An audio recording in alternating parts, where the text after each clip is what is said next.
ಈ ಕೆಲಸ ಮಾಡೋದಕ್ಕೆ ಏಜೆ ನನಗೆ ಕೈ ತುಂಬ ಹಣ ಕೊಟ್ಟಿದ್ರು.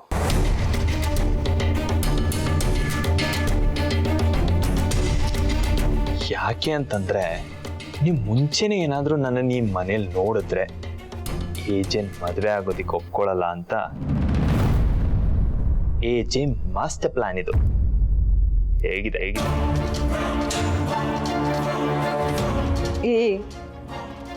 ಏನ್ ಹೇಳ್ತಿದ್ಯಾ ನೀನು?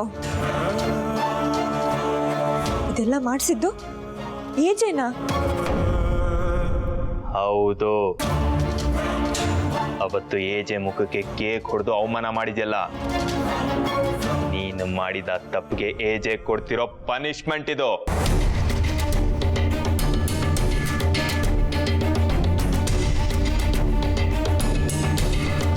ಸೀರಿಯಲ್ ಹೀರೋಯಿನ್ ಆಗ್ಬೇಕಾಗಿದ್ದವಳು ನೀನು 3 ಜನ ಸೊಸೆಂದ್ರ ಕೈಗೆ ಸಿಕ್ಕಿ ಚಟ್ನಿ ಆಗ್ತೀಯ. ಎಂಜಾಯ್.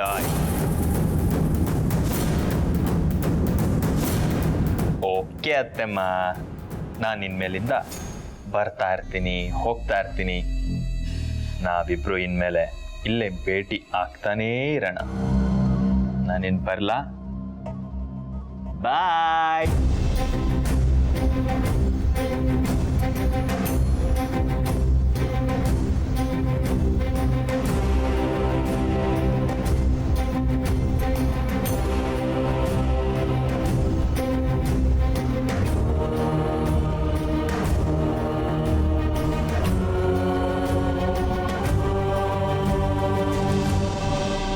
ನಿನ್ನ ತಂಗಿ ಹಿಂದೆ ಬಿದ್ದು ಟಾರ್ಚರ್ ಕೊಡೋದನ್ನ ಯಾಕೆ ಬಿಟ್ಟೆ ಗೊತ್ತಾ? ನಿನ್ನ ಗಂಡ ಹೇಳಿದ್ದಕ್ಕೆ ಚೂ ಬಿಡೋನು ಅವನೇ, ಕಟ್ ಹಾಕಿದ್ದು ಅವನೇ, ಇದಕ್ಕೆಲ್ಲ ಕಾರಣನೂ ಅವನೇ.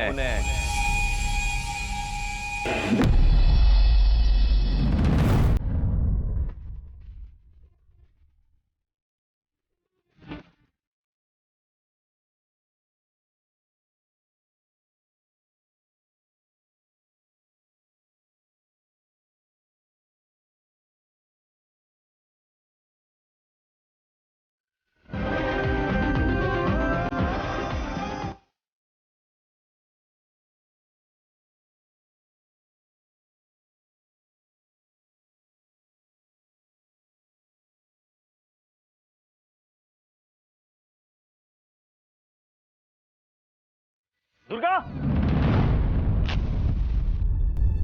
ದುರ್ಗಾ,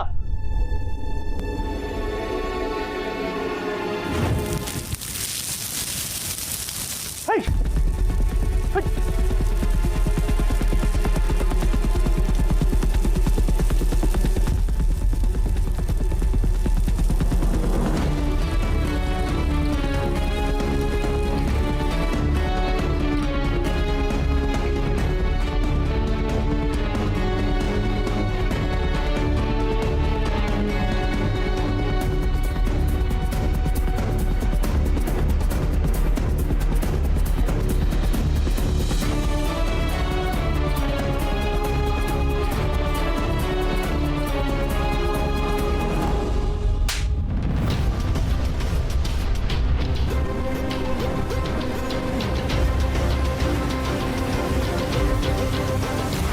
ಅದು ಖಾಲಿ ಫ್ರೇಮು.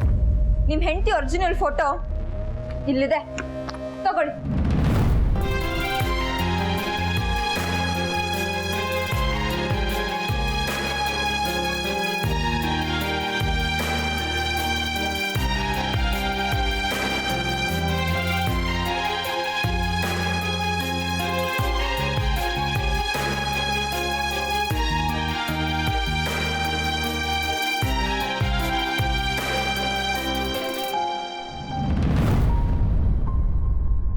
ಬೇರೆ ಭಾವನೆ ಜೊತೆ ಆಟಾಡ್ತಿಲ್ಲ, ನಿನಗೇನು ಅನ್ಸಲ್ವಾ? ಒಂದು ಖಾಲಿ ಫ್ರೇಮ್ ಸುಟ್ಟು ಹಾಕಿದ್ದಕ್ಕೆ ನಿಮ್ಗೆ ಇಷ್ಟೊಂದು ಹರ್ಟ್ ಆಯ್ತು. ಆದ್ರೆ ನೀವು ನನ್ನ ಭಾವನೆಗಳನ್ನೇ ಸುಟ್ಟು ಹಾಕಿದ್ರಿ, ನನ್ನ ಜೀವನನೇ ಸುಟ್ಟು ಹಾಕಿದ್ರಿ. ನನಗೆ ಎಷ್ಟು ಹರ್ಟ್ ಆಗಿರ್ಬೋದು ಅಂತ ನೀವು ಒಂದ್ಸತಿ ಆದ್ರೂ ಯೋಚನೆ ಮಾಡಿದ್ದೀರಾ? ಹರ್ಟ್ ಮಾಡೋದಕ್ಕೆ ನಿಮ್ಮೊಬ್ರಿಗೆ ಅಲ್ಲ, ನಮಗೂ ಬರುತ್ತೆ. ಅಲ್ಲ, ನನ್ನ ಫೀಲಿಂಗ್ಸ್ ಬಿಡಿ, ನನ್ನ ತಂಗಿ ನಿಮ್ಗೇನ್ ಮಾಡಿದ್ಲು? ಏನು? ನಿನ್ ತಂಗಿನ ಏನ್ ಮಾತಾಡ್ತಿದ್ಯಾ? ಹುಚ್ಚು ಬಿಚ್ಚಿಡಿದ್ಯಾ ನಂಗೆ? ಹೌದು, ಹುಚ್ಚಿಡ್ದಿದೆ. ನೀವೆಂತ ಕುತಂತ್ರಿ, ನೀವೆಂತ ಮೋಸ್ಗಾರ, ನೀವೆಂತ ನಯವಂಚಕ ಅಂತ ಗೊತ್ತಾದ್ಮೇಲೆ ಹುಚ್ಚಿಡ್ದಿದೆ. ನಿಮ್ಗೇನು ಮಾಡಕ್ ಆಗ್ತಿಲ್ಲ ಅಂತ ಫ್ರಸ್ಟ್ರೇಷನ್ ಕಾಡ್ತಿದೆ. ಮೋಸ್ಗಾರ, ನೀವೊಬ್ಬ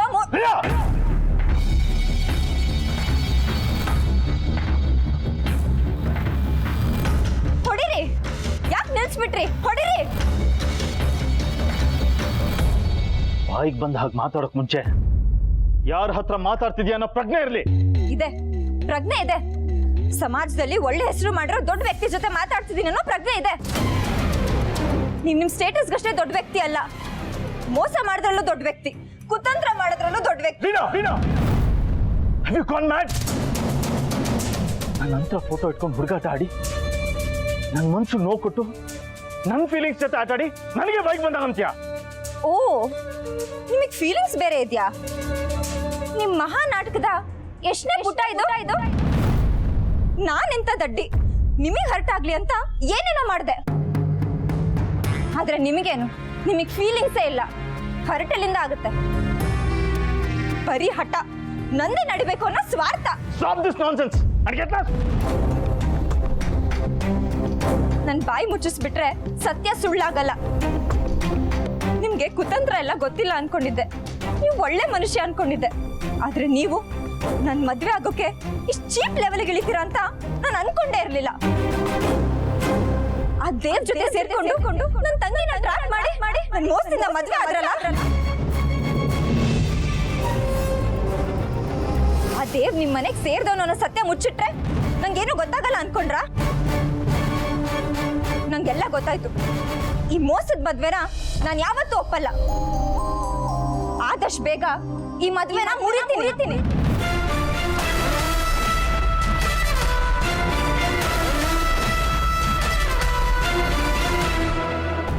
ಅಜ್ಜಿ ಯಾವತ್ತು ಯಾರ ಮಾತು ಕೇಳ್ತಿರ್ಲಿಲ್ಲ. ಅಂಥದ್ರಲ್ಲಿ ಆ ಲೀಲನ್ ಮಾತು ಕೇಳ್ಕೊಂಡು ನಿಮಗೆ ಪನಿಷ್ಮೆಂಟ್ ಕೊಟ್ರಾ? ಹ್ಞೂ ಅಕ್ಕ, ಆ ಲೀಲಾ ಮಾಡ್ತಿದ್ದ ಅಡ್ಗೆನ ಕೆಡ್ಸಿದ್ ನಾವೇ ಅಂತ ಅಜ್ಜಿಗೆ ಗೊತ್ತಾಯ್ತು. ದುರ್ಗಕ್ಕ, ಅಜ್ಜಿ ನಿಜವಾಗ್ಲೂ ನಿಮಗೂ ಪನಿಷ್ಮೆಂಟ್ ಕೊಟ್ರಾ? ಹೌದು. ಅಂದ್ರೆ ನೀವು ಅವಳು ಮಾಡಿರೋ ಅಡುಗೆ ತಿಂದ್ರಾ? ಹಾಗಾದ್ರೆ ಅಜ್ಜಿ ನಿಮ್ಮನ್ನು ಬಿಡ್ಲಿಲ್ಲ ಅಂತ ಆಯ್ತು. ಆ ಲೀಲಾ ಮುಂದೆ ದುರ್ಗಾ ಅಕ್ಕನು ಡಮ್ಮಿನ.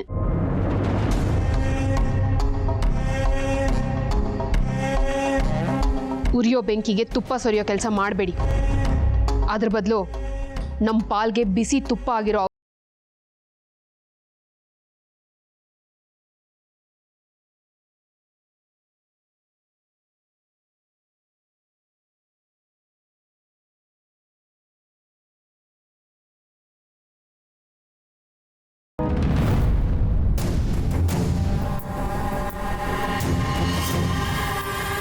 ನಿನ್ನಂತ ಒಂದು ಜಾಗ ಇರೋದು ಗೇಟ್ ಆಚೆ. ನಾಯಿಗಿರೋ ನಿಯತ್ತಾದ್ರೂ ಇದ್ದಿದ್ರೆ ಗೇಟ್ ಹತ್ರ ಇರೋದ ಹೇಳ್ತಿದ್ದೆ. ದೇವ್, ಇಲ್ಲೇ ಯಾಕೆ ನಿಂತಿದ್ದೀರಾ? ಬನ್ನಿ. ಏನಿಲ್ಲ, ಏಜೆ ಮನೇಲಿ ಇದಾರೋ ಇಲ್ವೋ ಅಂತ ಥಿಂಕ್ ಮಾಡ್ತಿದ್ದೆ. ಅದೆಲ್ಲಿ ನಿಂತ್ರೆ ಹೇಗೆ ಗೊತ್ತಾಗತ್ತೆ? ಒಳಗಡೆ ಹೋದ್ರೆ ತಾನೇ ಗೊತ್ತಾಗೋದು. ಬನ್ನಿ ಬನ್ನಿ.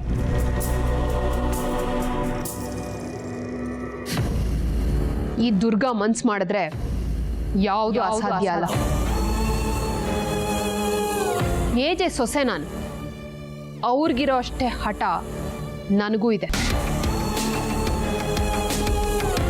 ಇವತ್ತಲ್ಲ ನಾಳೆ ಆ ಲೀಲಾನ ಈ ಮನೆಯಿಂದ ಓಡಿಸ್ತೀನಿ. ಅವ್ರಿಗೆ ಸರಿಯಾಗಿ ಬುದ್ಧಿ ಕಲಿಸ್ತೀನಿ.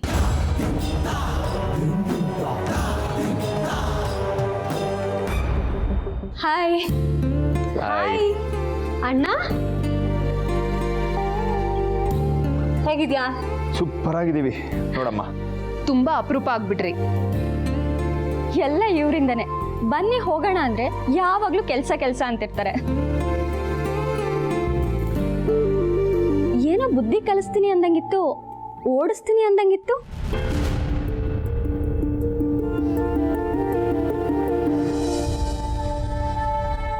ದೇವ್, ಮದ್ವೆಗಂತೂ ಬರ್ಲಿಲ್ಲ, ಅಟ್ಲೀಸ್ಟ್ ರಿಸೆಪ್ಷನ್ಗಾರು ಬರ್ಬೋದಿತ್ತಲ್ವಾ? ಎಲ್ಲ ಗೊತ್ತಿದ್ದು ಕೇಳ್ತಿರಲ್ಲ. ಕೆಲಸ ಡ್ಯೂಟಿ ಎಲ್ಲ ಇದ್ದಿದೆ. ಡ್ಯೂಟಿ ಫಸ್ಟ್, ಮಿಕ್ಕಿದ್ದೆಲ್ಲ ನೆಕ್ಸ್ಟ್. ನಮ್ಮ ಅಣ್ಣ ಹಾಗೇನೆ ಸಿನ್ಸಿಯರ್ ಪೊಲೀಸ್ ಆಫೀಸರ್. ಸದ್ಯ ಈಗಲಾದ್ರೂ ಈ ತಂಗಿ ನೆನಪು ಮಾಡ್ಕೊಂಡು ನೋಡೋದಕ್ಕೆ ಅಂತ ಬಂದ್ಯಲ್ಲ. Small gift for my sweet sister. Thank you brother.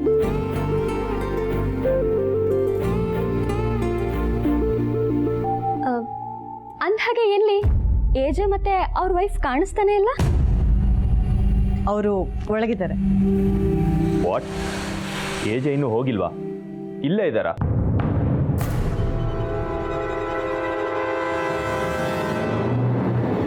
ಹೌದು, ಯಾಕೆ ಇಷ್ಟೊಂದು ಟೆನ್ಷನ್ ಆಗಿದ್ದೀರಾ? ಚೇಚೆ ಹಾಗೇನಿಲ್ಲ, ಸುಮ್ಮನೆ ಕೇಳಿದೆ.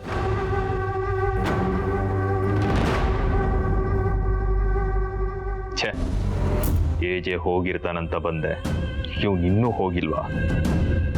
ನಾನಂತೂ ಫುಲ್ ಎಕ್ಸೈಟ್ ಆಗಿದ್ದೀನಿ. ನಮ್ಮ ಅತ್ತೆನ ಮಾತಾಡಿಸ್ಬೇಕು, ಏಜಿಗೆ ವಿಶ್ ಮಾಡಬೇಕು.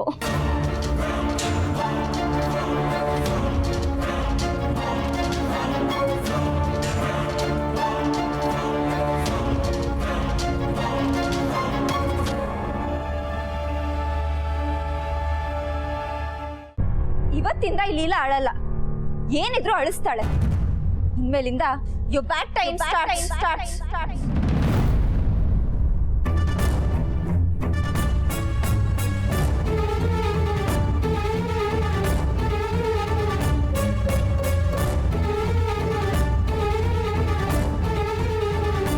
ನನ್ನ ಹೆಸರೇನು, ನಾನು ಯಾರು ಅಂತ ನಿನಗೆ ಗೊತ್ತಿದೆ. ನಾನು ಮದುವೆ ಮಾಡ್ಕೋಬೇಕು ಅಂದರೆ ಎಷ್ಟು ಜನ ಹುಡುಗಿರು ಬಂದು ನಿಂತ್ಕೋತಾರೆ ಅಂತ ನಿನಗೆ ಗೊತ್ತಿದೆ. ಅಂಥದ್ರಲ್ಲಿ ನಿನ್ನನ್ನು ಮದುವೆ ಆಗೋದಕ್ಕೆ ನನಗೆ ಇಷ್ಟೆಲ್ಲ ಡ್ರಾಮಾ ಮಾಡೋ ಅವಶ್ಯಕತೆ ಇರಲಿಲ್ಲ. ಹಾಗಿದ್ರೆ ನೀವ್ ನನ್ನ ತಂಗಿನ ಕಾಪಾಡಿದ ಸುಳ್ಳ? ನಿನ್ನ ತಂಗಿ ಅಂತಲ್ಲ, ಆ ಜಾಗದಲ್ಲಿ ಯಾರು ಇದ್ದಿದ್ರು ನಾನು ಅದೇ ಕೆಲಸ ಮಾಡ್ತಾ ಇದ್ದೆ. ಇಷ್ಟಕ್ಕೂ ನೀನು ನನ್ನ ಹತ್ರ ಬಂದು ಕೇಳಿದ್ದು, ನನ್ನ ತಂಗಿ ಅಪಾಯದಲ್ಲಿದ್ದಾಳೆ, ಅವಳನ್ನ ಕಾಪಾಡಿದ್ರೆ ನಾನು ಏನು ಬೇಕಾದ್ರೂ ಮಾಡ್ತೀನಿ ಅಂತ.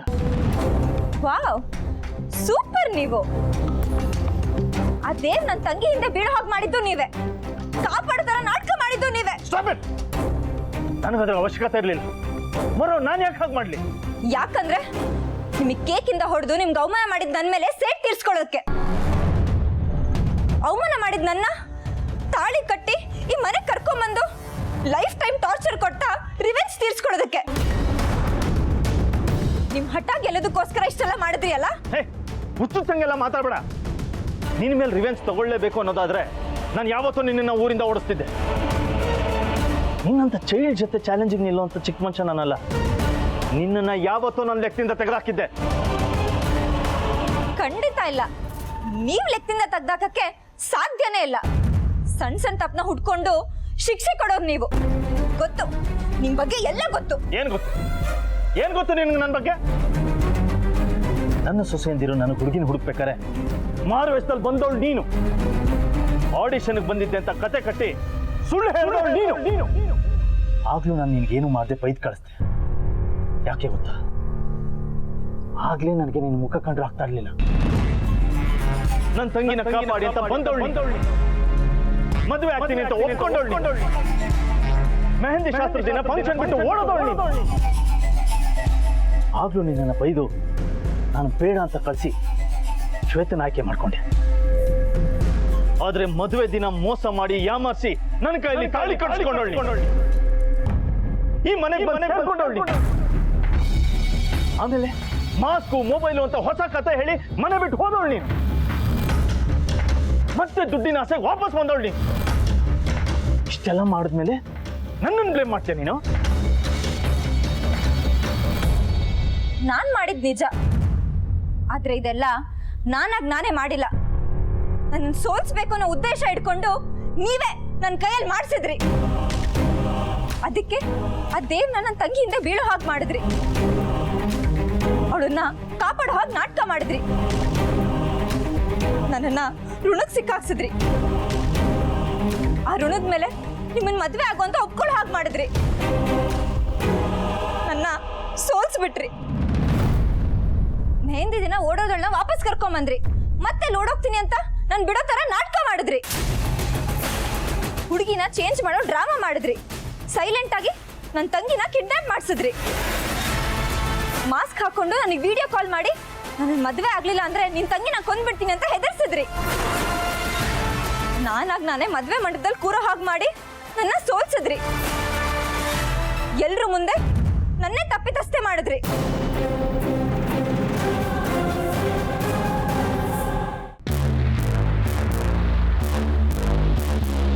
ದೇವ್ ಬಿಟ್ಟು ಬೇರೆ ಯಾರಾದ್ರೂ ನನ್ನ ಕುತ್ತಿಗೆಗೆ ತಾಳಿ ಕಟ್ಟಿದ್ರೆ ನಾನು ಆ ಕ್ಷಣನೇ ಪ್ರಾಣ ಬಿಡ್ತೀನಿ.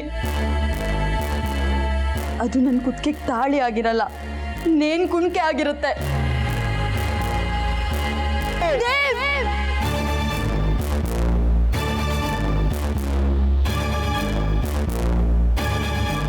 ಆ ಕಡೆ ಅವನು ಸಾಯ್ತೀನಿ ಅಂತಾನೆ, ಈ ಕಡೆ ಇವಳು ಸಾಯ್ತೀನಿ ಅಂತಾಳೆ. ಮಧ್ಯದಲ್ಲಿ ನಾನೆಲ್ಲ ಹೋಗಿ ಸಾಯ್ಲಿ? ಆ ದೇವ್ಗೆ ತನಗೆ ಮದುವೆ ಆಗಿದೆ ಅನ್ನೋ ಪರಿವೇ ಇಲ್ಲ. ನನ್ನ ಮಗಳಿಗೆ ಎಲ್ಲ ವಿಷಯ ಗೊತ್ತಿದ್ದು ಅದು ಅವಳಿಗೆ ಬೇಕಾಗಿಲ್ಲ, ಅವನೇ ಬೇಕು ಅಂತಿದ್ದಾಳೆ. ಆದರೆ ಈ ಸಮಾಜ, ಅವನ ಹೆಂಡತಿ, ನನ್ನ ಘನತೆ, ನನ್ನ ಮಗಳ ಜೀವನ, ಅಯ್ಯೋ ಇಲ್ಲ, ಸಾಧ್ಯನೇ ಇಲ್ಲ.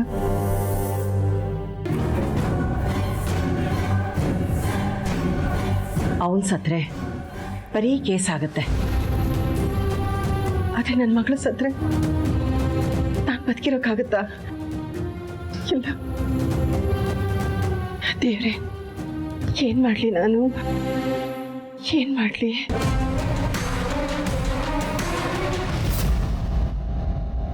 ಇದು ನೀನ್ ಇಷ್ಟಪಡೋ ಸೀರಿಯಲ್ ಕಥೆ ಅಲ್ಲ, ಲೈಫ್ ರಿಯಾಲಿಟಿ. ನೀನ್ ಅನ್ಕೊಂಡ ಹಾಗೆ ಏನೂ ಇಲ್ಲ ಇಲ್ಲಿ. ನಾನ್ ಅನ್ಕೊಂಡಾಗ ಏನೂ ಇಲ್ಲ ಅಂದ್ಮೇಲೆ ಆ ದೇವು ಸರಸ್ವತಿ ಅಣ್ಣ ಅನ್ನೋ ವಿಷಯ ನನ್ಗ್ಯಾಕೆ ಹೇಳಲಿಲ್ಲ? ಆ ಸತ್ಯ ಮುಚ್ಚಿಟ್ಟಾಗ್ಲೇ ಗೊತ್ತಾಯ್ತು ಇದೆಲ್ಲ ನಿಮ್ದೇ ಕುತಂತ್ರ ಅಂತ. ಆ ದೇವ್ನ ಇಲ್ಲಿ ಕರ್ಸಿ ನಿಮ್ಗೂ ಅವನಿಗೂ ಯಾವ ಸಂಬಂಧನೂ ಇಲ್ಲ ಅಂತ ಹೇಳಿಸಿ ನಂಗೆ ನಂಬಿಸೋ ಪ್ರಯತ್ನ ಮಾಡಬೇಡಿ. ಎಷ್ಟೇ ಆಗ್ಲಿ ಅವ್ನು ನಿಮ್ ಋಣದಲ್ಲಿರೋನು. ಅವ್ನು ಹೇಳೋ ಸುಳ್ಳು ನಾನು ನಂಬಲ್ಲ, ನಿಮ್ಮನ್ನು ನಂಬಲ್ಲ. ಲುಕ್, ಇಲ್ಲಿ ನಾನು ಯಾರನ್ನೂ ನಂಬಿಸೋ ಅವಶ್ಯಕತೆ ಇಲ್ಲ. ಏನೋ ಕುತಂತ್ರ ಮಾಡಿ ನೀನು ಮನೆಗೆ ಬಂದು ಸೇರ್ಕೊಂಡಿದ್ಯಾ.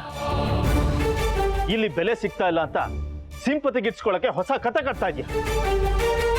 ಇಲ್ಲಿ ನಿನ್ನ ಕತೆನ ಯಾರು ನಂಬಲ್ಲ. ನಾನು ಇಲ್ಲಿರುವಂತ ನಿನ್ನನ್ನು ಬಲವಂತ ಮಾಡ್ತಾ ಇಲ್ಲ.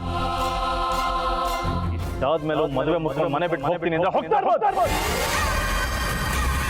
ಅದು ಬಿಟ್ಟು ಅಂತ ಫೋಟೋ ಅಕ್ಕಪಕ್ಕ ನಿನ್ನ ನೋಡಿದೆ ನಾನು. ನೀನು ಇಷ್ಟೊತ್ತು ತನಕ ಹೇಳ್ತೀಯಲ್ಲ ನನ್ನ ಬಗ್ಗೆ, ಅದನ್ನೆಲ್ಲ ನಿಜ ಮಾಡಬೇಕಾಗತ್ತೆ. ಹುಷಾರ್.